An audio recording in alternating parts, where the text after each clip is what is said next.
All the way back in March, I made my first top 25 NHL prospects ranking for 2024. But since then, a lot has changed with NHL debuts, playoff runs, and of course the 2024 NHL Draft, which really shook up this list. So today we're going to be going through the updated list to see who is at the very top and who is the best of the best. So does your favorite team have any top end prospects, and who do I see as the future of the NHL? Well, make sure you watch till the end as we go through every single piece of my ranking with explanations on each prospect and their futures in the NHL. And hit that subscribe button if you're new for more hockey content just like this, because we're going to be cranking out stuff during the offseason. Now, just to lay the groundwork here, what I consider a prospect to be as a graduate is somebody that is either 25 years or older, or somebody that has played 25 regular season NHL games in a single season. Those to me are my two guidelines. Which means that David Jiricek, who played 43 games in the NHL this last year, and Olen Zellweger, who played 26, are both off the list. And those are two top D, and those two off the list have really shaken things up. But now it is time to officially get inside the rankings, and we're going to start here with the honorable mentions. 5 guys that just end up missing the list, and you could really have these as the 26 through 30 range. To me, it starts with Jesper Wallstedt. To me, still the best goaltending prospect in the NHL, though I don't think there's any one goaltending prospect that is absolutely elite right now.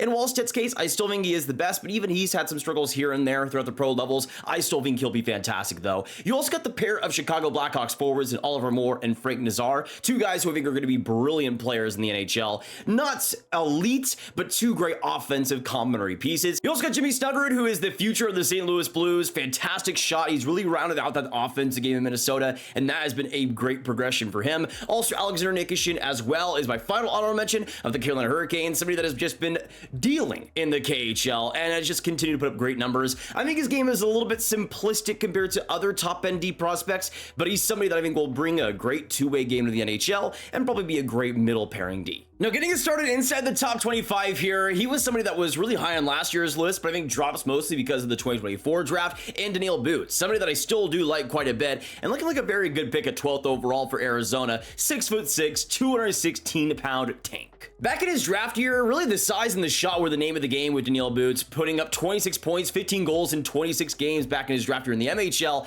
but this last year, we really saw him transition into a pro. In the KHL with Locomotive, in 55 games, he got 10 goals, 11 assists, 21 points, and looked right at home. The potential has always been massive with Daniel Boots, but I think the progression in his game in the past couple of years, seeing him be a little bit more coordinated with the puck, seeing him connect with teammates more and more, and be a little bit more of a selfless player. There's so much creativity and potential with the size here and the shots and the offense that he generates that it's hard to not be on the hype train. I thought I liked him quite a bit, ranking him 21st overall back in his draft year, but honestly, I'd rank him a lot higher now. Next up, number 24, we're going to one of the more dependable players on this list, going on to Simon Edvinsson of the Detroit Red Wings, who has also really developed his game since being drafted. He wasn't somebody that I was particularly high on because of some wonky decision-making here and there, but he really started to tighten that up over in Sweden, and in North America, he's just continued to get better and better. Points-wise, he's around the same range, but I think he's been working on his explosiveness, working on the offense he generates, and on top of fantastic build, fantastic physical presence, he's somebody that I think will be a great overall defensive defenseman, and somebody that I don't think puts up too many points in the next level,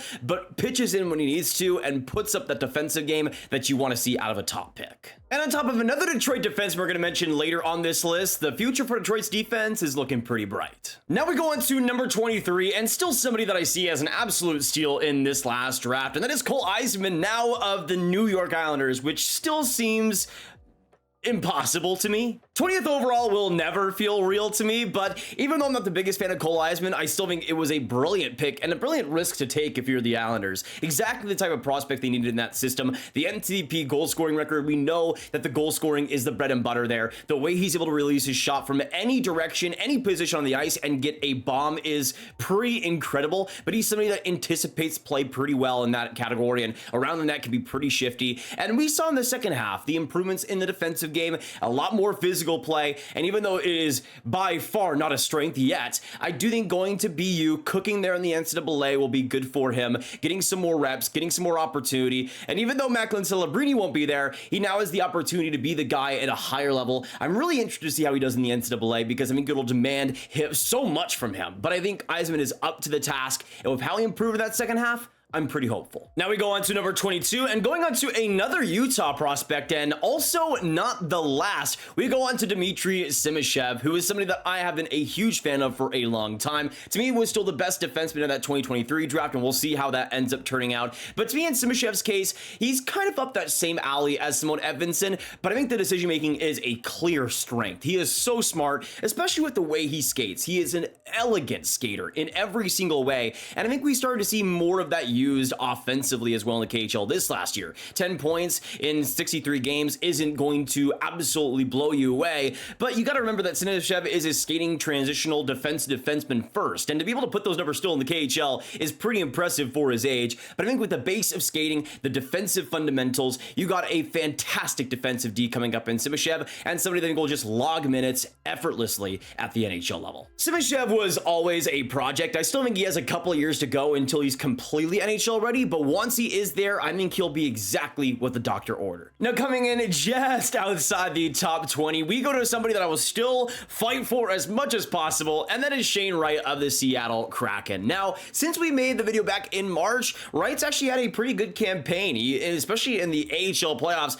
had a great campaign. 12 games, had 4 goals, 9 assists, 13 points. Over a point per game in the AHL playoffs as a 20-year-old ain't too shabby, and I think we've started to finally see Wright really start adapting to the pro level. I think the obvious traits are there in terms of responsibility, his shot, the way he exudes himself up the ice. I think there's a lot to work off there. I still think most likely he's this great second line center rather than a first line center, but to me, a great run behind Matty Beniers. And you also got Berkly Catton there, who we'll talk about as well, and Seattle has a good center core coming up, to say the least. Even though he might not be the most exciting prospect in the world anymore, Shane Wright is still a very great player coming up here for Seattle and will be a difference maker at the next level. But now we get inside the top 20 and we go on to a player that I'm a big fan of, and that is Axel Sandin Pellikka of the Detroit Red Wings. Somebody that at 17th overall is looking like a fantastic pick back in last year's draft. You can see in his first full-time SHL campaign in 39 games, he had 10 goals, 8 assists for 18 points. Was, I thought, pretty terrific offensively for Sweden at the World Juniors, even if there was a couple of defensive lapses. And sure, I still think he needs to add some more muscle,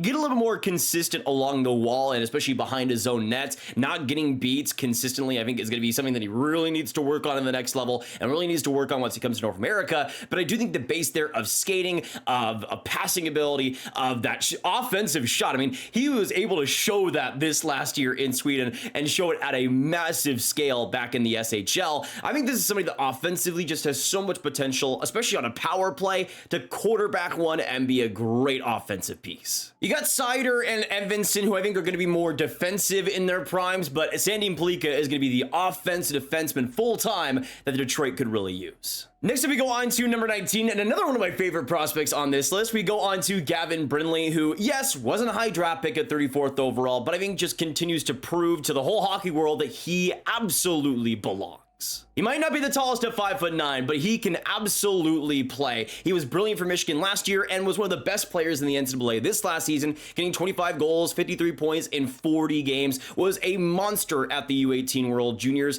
and somebody that just consistently was one of the USA's best offensive generators. If you're looking for pace, if you're looking for speed, if you're looking for quick decision making too, Gavin Brindley can give you all of those things and more. And even though his size might not be there, I think he has a lot of pro offensive traits, and the pace is going to blow you away. I think there could be some growing pains in his first year in the NHL, but as a shorter player, I'm not really too worried about that. Once he bulks up, the decision making, the quickness he has there is going to lead him to a lot of NHL success. Next up, we go on to number 18 and go on to the Vancouver Canucks, who had an extremely successful season this last year, but they have a top prospect still in the chamber in Jonathan Lekkerimaki. Now, outside of that, and Elias Pettersson, I don't think there's a lot of top-end prospects there, but in Lekkeramaki's case, he is a pretty brilliant one, especially as a goal scorer, power play enthusiast. He's somebody that's going to be cooking on the man advantage, that is for sure. He wasn't unbelievable in the AHL, but also it was his first stint in North America, so I'm willing to forgive him for what he was able to do in the SHL, in the World Juniors, for how dynamite he was in any offensive position. We know that Lekkerimaki is capable of, the goal scoring, the in-tight presence there, especially with how much he's bulked up, is getting a little bit more consistent, and has adapted to bigger competition. To me, those are two hurdles Lekkerimaki needed to jump over, over, and he has. I think the sky is the limit for him now. Now on to number 17 and one of my favorite prospects during the 2024 draft process, and that is, of course, Iginla, who was drafted 6th overall by the Utah Hockey Club. And it wasn't a surprise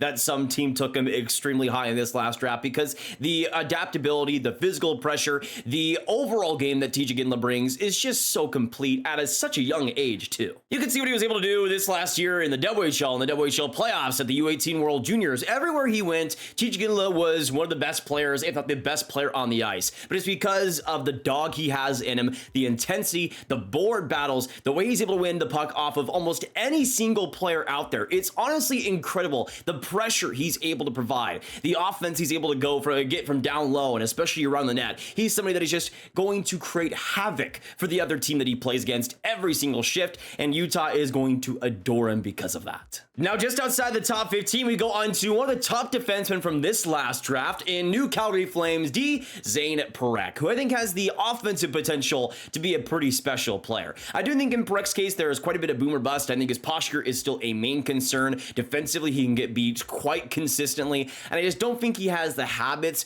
and the responsible habits he needs at this stage to be an effective defenseman at the next level. But offensively, we know what Parekh can do with the confidence, with the passing ability, the vision, especially in the offensive zone, is just unparalleled. But it's the confidence, it's the shot, it's the really danger in everything he does, and the deceptivity that he has in every move that he makes. And to me, with Parekh, that's going to be the most interesting trait going forward, is the deception. It's the offense. It's the generation that he makes. It's everything that he does along the blue line that is going to provide value. And for the Flames, they have nobody on that level. I mean, Brustovitz is kind of up that alley, but Parekh is on a different tier. But now we're officially inside the top 15, and we get it started here with the Montreal Canadiens in Hutson, somebody that just continues to rise in every single way. And since we made that last video, he actually, of course, had his NHL debut, and I thought he looked pretty amazing. Offensively, he was doing Hutson things, dangling around the blue line, being so good with the puck, just an absolute wizard. And for Montreal, I think that will continue to be the case as he gets his full rookie season last year.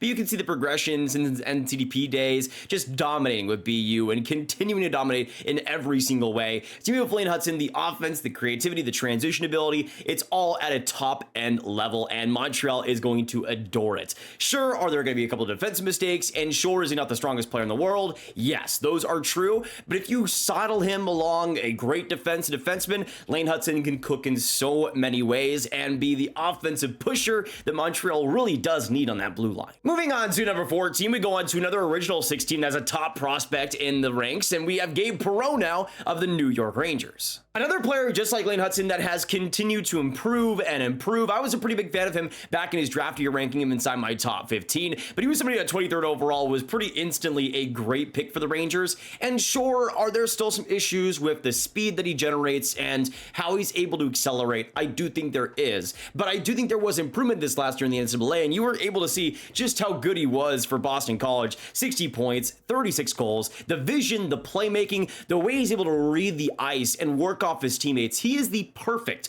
complementary player, and at times for Boston College looked better than a complementary player. He was looking like a driver at times, and I really wanted to see more of that. If we see even more of that this next year with BC, I think he could really solidify himself as maybe a top 10 prospect. He could be that good for the Rangers and that much of an impact piece, and he's going to be a really fun one to watch. Next up at number 13, we're going to go on to one of the top D for me in this last class, and that was Sam Dickinson, now of the San Jose Sharks. I think 11th overall is a brilliant pick for San Jose, and he's the exact type of potential defenseman that they really needed to add. Luca Cagnoni is a ton of fun offensively, but I think you needed somebody that could really project well in multiple areas, and Sam Dickinson does just that. His skating ability is at a top tier level. His transition ability with the puck and his passing can be supreme at times. And even though there are some issues, I think, with decision making, especially around his own net, and sometimes he can force plays a little bit too often, he's somebody that with the potential skating wise, with the offense he can create, with the slap shot he has,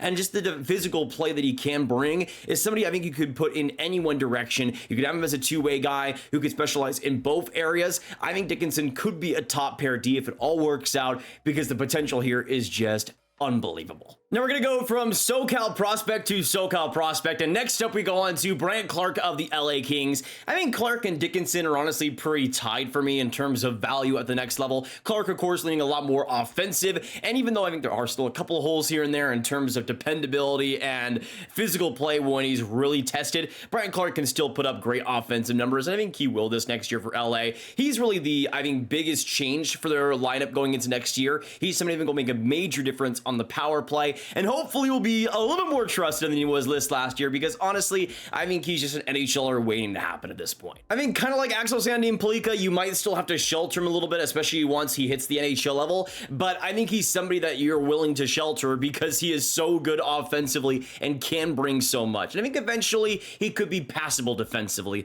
but the offense is the name of the game, and I think it will be very good for LA. Next up at number 11, we continue on with the Pacific Division and go on to another Seattle Kraken prospect, this time in Berkly. Catton, just outside the top 10. I don't think Kraken fans should be all that mad about it though, because Catton is still a brilliant prospect and somebody that 8th overall was one of the best players available at that spot. Though to me it's still kind of strange that they would go for Catton considering they have Wright, they have Beniers there, and I think Catton most likely is the best player as a centerman, but I love Catton in a lot of ways, with the smarts, with the way he's able to work off his teammates, the way he's able to pass in any situation. He can thread the needle so incredibly well, and he was able to work on his shot in a major way this last year. He got 54 goals this last year with the Chiefs, and that is insane to me, but the offensive potential is there. I do think the skating is a little bit worrisome, but I do think that can be improved over time, but really the brain and the passing and the offensive vision, those could be the two things that really propel him into a major NHL player, and for Seattle, he could be a big difference maker. But now we go into the elusive top 10, the best of the best in terms of NHL prospects right now in 2024. We start out here with the Chicago Blackhawks and go on to their 2nd overall pick from this last year in Artyom Levshunov. Now, here's where we start to get into the territory of why don't you have this guy higher? Why don't you have this guy higher? I'm just going off of what my lists have been, what I've seen in progressions, and Artyom Levshunov was my 5th ranked prospect in this last draft. So I'm not going to automatically put him higher just because Chicago decided to pick him 2nd overall. That's not how this thing works. But Levshunov to me is still a top 10 prospect in this league, which is still very, very good and among the best defensemen available prospect-wise for a lot of key reasons. The skating, the aggressiveness, the offensive potential there. I think Levshunov brings a lot of clear, obvious strengths, and the work ethic he has is undeniable. This last year, 35 points in 38 games, and it seems like he, signing immediately, will go on to the AHL, which will be, I think, a pretty big test for him, but I do think he could be up to the task. I think there are some issues there defensively and sometimes just getting completely lost in the play positionally, but I do think those are things that can iron out over time. We'll see which direction he heads, because I think kind of like Sam Dickinson, you can put him in a bunch of different categories because of the skating and the potential there, but I do think Levshunov could be a great D for Chicago. He wouldn't have been my pick at 2nd overall, but I still think he'll be a solid D for them. Next up at number 9, we go on to my favorite team's top prospect, and he just barely qualifies for this list, and that is Logan Stankoven. Now, here's the thing. I'm just going off of 25 regular season NHL games. With Stankoven playing 24 this last year, he just barely qualifies for this list, but you can't not have him high if he qualifies. What an unbelievable start to his NHL career, playing so well in the regular season and in the playoffs, having a pretty solid role with Dallas, continuing throughout their playoff run and looking pretty great there too. The intensity, the way he's able to just dog players for pucks. He can just win so many battles with his shorter size. It doesn't feel like it should be real, but it is. And what Stankoven is able to accomplish, what he's able to do every single shift, working so hard, doing so many little key detailed things around the ice that just lead to success. I've always been such a big fan of Stankoven, and I just love that he will be a Dallas star for so long, because I just love to see it. I love to see it. Stankoven as a star. Give me that all day, every day. But now we move on to number 8 and go on into, in my opinion, the best defensive prospect in the NHL. Going on to somebody who I think will be an absolute steal for the Minnesota Wild. At number 8, I have Zeev Buium, who was my top defensive prospect in this 2024 draft for a lot of key reasons. The versatility, the skating ability, the way he's able to deceive along the blue line and just create so much havoc with his confidence, with his vision offensively. To me, he's similar strength-wise, offensively to Zayne Parekh, but I think he's a better executor, honestly. He's somebody that is just so good in the key moments too, rising to the occasions, not just at the World Juniors for the US, but also in the natty run for Denver this last year, playing key minutes, key roles, and key positions every single game. To me, he just continue to get better. I think the main weakness will be muscle, and I think adding more to it, getting better along the net and in front of his own goalie will be a big thing. Boxing out forwards, I think, is going to be a big adjustment he'll have to make, but I do think with the offensive play he's already brought, with how much confidence he brings, with the skating that has just improved and improved, Buium is my number 1 D among the whole prospect landscape. Now we continue on to the forwards who occupy 7 through number 1, and next up I go on to Ryan Leonard of the Washington Capitals, who is another player that has just continued to get better and better as he's played. As an 8th overall pick by Washington, he was somebody that I loved in the second half in his draft year, and just got better afterwards too. In the NCAA this last season for BC, 31 goals, 60 points, was great for the US at the World Juniors. He's somebody that I do think has even more to give than he showed this last year. To me though, with the traits that he has physically, with how he's able to push up the ice, he's somebody that has just become less and less of more of a grinder or a physical presence and more of an all-around offensive product. He's somebody that I do think going back to BC will be good for him, and I think is somebody that with another season there will just continue to dominate. But I love the offensive traits, I love the confidence, I love the moxie, and he is going to be very well liked in Washington, especially alongside Tom Wilson. Oh man, those two are going to be fun to watch. Now we move on to number 6, and another great pick by the Columbus Blue Jackets over the last couple of years, and they continue to stack up a great prospect pool. At number 6 though, I'm going to go with Cayden Lindstrom, now of Columbus, who I'm a big fan of. There are some health concerns there with his back, and if that is a problem in the future. If it isn't though, and the herniated disc is able to heal completely, then to me, I think Lindstrom will be a stud for Columbus, honestly. He's somebody that has just brought so much potential in his draft here, with the shot, with the physicality, with the way he was able to elegantly skate up the ice. He's somebody that can just push forward though in such a good direction. I do think the main weakness for me is having his head on his shoulders, knowing where he needs to be, and really capitalizing on defenders' mistakes. He is still quite raw at this stage, and I think we'll need maybe a year, maybe even 2 in the WHL to fully become the dominant player he can be. But man, there is so much to like with Cayden Lindstrom, and offensively, I think he could be dynamite with Columbus alongside Brindley and Fantilli and Whitelaw and some of the other offensive players they have coming up. They have a pretty good core there. But now we go into the illustrious top 5 prospects in the entire world today. Let's start out here with another BC player in Cutter Gauthier, now of the Anaheim Ducks. He's somebody that I think will be an absolute beast for Anaheim in a lot of different key areas. The power forward game, I think, fits him pretty perfectly. He's somebody that can slice and dice, can just absolutely deke you out of your jockstraps, but also bring a dominating possession game. He's somebody that will just protect the puck so well, especially up the ice and along the boards, establishing possession, especially in the offensive zone. He's somebody that can just be so good in battling and creating and getting nasty up front, but also has the offensive improvement over the past couple of years to be a great offensive player and to be a top end one too. And for Anaheim, with the core they have coming up, Cutter Gauthier is going to be a big part of that. 65 points in 41 games this last year, an unbelievable World Juniors for the US, and came up when he needed to. He is going to be a stud for Anaheim, and pretty quickly too. But now we go on to the last, finally, BC player of this list. We go on to San Jose Sharks' former top prospect in Will Smith, somebody that is going to be a great offensive piece for the Sharks coming up, and on top of